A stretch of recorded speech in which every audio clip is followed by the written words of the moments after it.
Assalamu alaikum bandiraɓe musidɓe bandiraɓe karawoydu kono bandiraɓe telefulɓe eɗen kuccodiri e goto e jomuji joom jamanu gorko tedduɗo to wuuro men Bokke Boy Guille tawi kadi ko jiknaɗo men ko mairie e Bokke Jalluɓe oɗon gandi hay hunde ala ɗon sona enɗam hay hunde ala ɗon sona teddodiral hay hunde ala ɗon sona gododiral non so tawi Allah umminimo ummini en garde makko ɗo ina hani so tawi o ƴetti konngol wona weltare meɗen ɗum noon joom bisimilla. Assalamu alaikum bandiraɓe yirlaɓe. So wi bandiraɓe yirlaɓe noon minne mi naati hen sabu eɗen gandi ɗo ko canton yirlaɓe hade wonde communauté rural de Bokke Jalluɓe rutti woni commune de Pété ko canton yirlaɓe adino wonde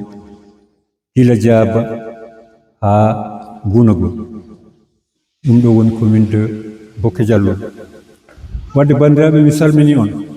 goto fof inde mum e yettode mum ko weltare mawde noon huccodirde e mon ɗo salmodirde e mon en tant que ko hoddi. Bon en jetti radio Fulɓe en jetti Abou Gobou Ba eɗen gandi omo jogui ɗo émission e radio Fouta FM Pété omo jokkodiri e radio Fulɓe en jetti Allah en jettimo ko bandiraɓe. Bon taani ko tan jibinɓe yummakko e taanum nenam jibinɓe nenam o jiidi baba goto wadde min komi merinajo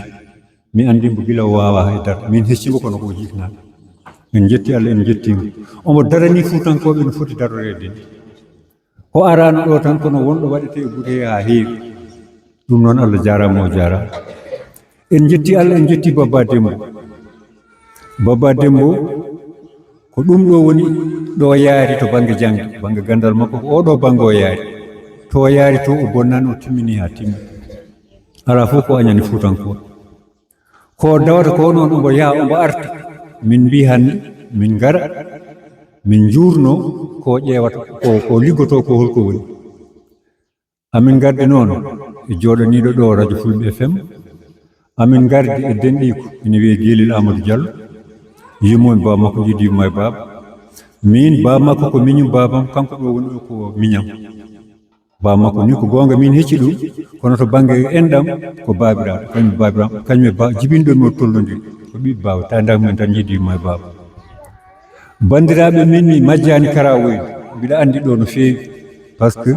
heeɓe wonɓe ɗo ɓe mawɓe mbiɗa andi ɗumen mi hoɗi ɗo kadi mi woni layki mbiɗa yarna ɗo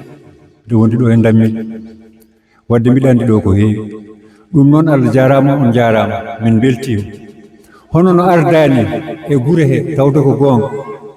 heure mo min gari o gara ndendina rewɓe fodɓe ni wona hunde newide donc Allah jarama on jarama mbaɗan ɗo noon ko koye mum ko totton ko kadi firti ko wadde ko ɗon kandi hen ɗum noon yimɓe heewɓe ina ñemba e mon eko waɗa ko te ɗum ɗo kadi ma won école hollirde diwan o hankkadi dañiɗo tubni pour daña ko dañete ko alay saago sono jangde woda ɗo fuɗɗori ɗeɓi waade kono jangde ɗe fuɗɗori koye moɗon on bonnani on pewni Allah jarama on jarama kalimon Allah noon ko desna ɗon ko kalimon Allah ko desna ɗon ko par ce que ko gurdam ndema awo e gaynaka ina wayno ko kañum jogui enen Fuutankoɓe ha tengti noon enen Fulɓe ɗum noon min calmini on min calmini joom wuuro ngo woni Alassane Hammady Ba min calmini ceerno woni Abdoulaye Hammady Ba min calmini Amadou Penda min jiyani ɗum ɗo Habsatou an kam sa min e lima e makko wiyama mbiɗa sohlimo Bokke wonko moftanmi toon ɗum noon bandiraɓe Allah jarama on jarama so tawi wonko manque hen seeɗa jaafoɗon ko haala way noon on jarama.